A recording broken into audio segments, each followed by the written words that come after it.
Ibang-iba na siya, te. Kung maka-English, wagas. Feel na feel. Parang hindi na siya yung Jared na kilala ko. Pero in fairness, ha? Glow up siya ngayon. Di ko feel. Ginagawa mo. Kai! Hi! Miss Lexi. Sorry nga pala dun sa food mo kanina, ha? Sorry din, very particular lang kasi yung taste ko. Anyway, it says here on your list that you offer meditation sessions.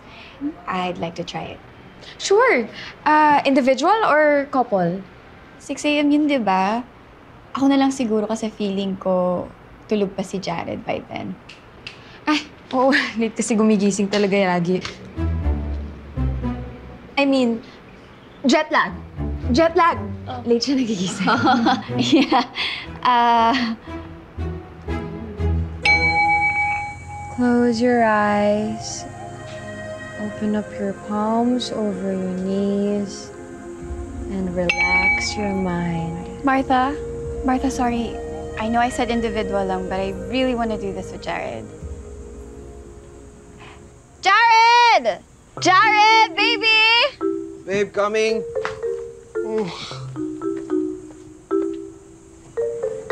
Morning, babe. Morning. Okay.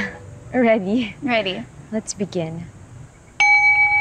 Close your eyes, hand on your knees, and feel the sound.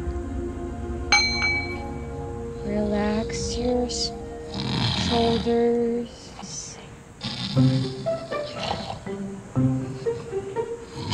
Babe! Yeah, babe. Are you taking this seriously? Sorry, Martha. I can't do this kung ganyan siya. At saka, baka next time, you'd want to make sure your sessions are relaxing and not boring.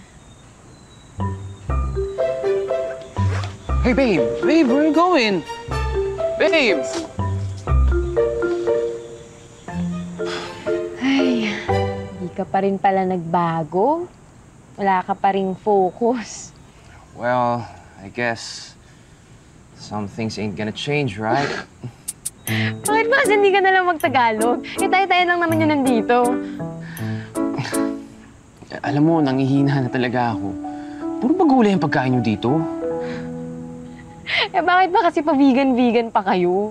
Vegan lang naman ako pag magkasama kaming dalawa. Ay, sus! Sabi ko na nga ba eh. Halika. Dali! Naaalala mo pa ba to? Uy, yun oh! Tapos yun! Solid! Suka. Ah! Uy, solid! Namiss ko to. Sarap. Wala bang ganyan sa States? Meron naman, pero siyempre iba to eh. Alam mo, kuha mo na yung recipe doon sa karinderya tinatambayan natin, ha? Nalala mo yun? Doon lang kita nadadala pag wala akong pera, eh. Eh, bakit kasi pa-vegan-vegan ka pa? Ang totoo kasi niyan, Martha.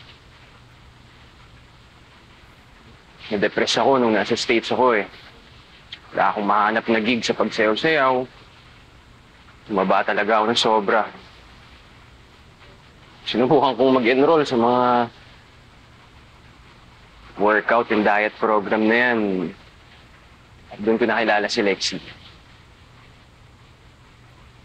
Actually, siya yung tumulong sa akin na magkatrabaho sa isang department store doon eh. Nakita ko rin yung lifestyle niya kahit na ang hirap-hirap para sa akin. One year na rin kami. Congrats, ha? Saan?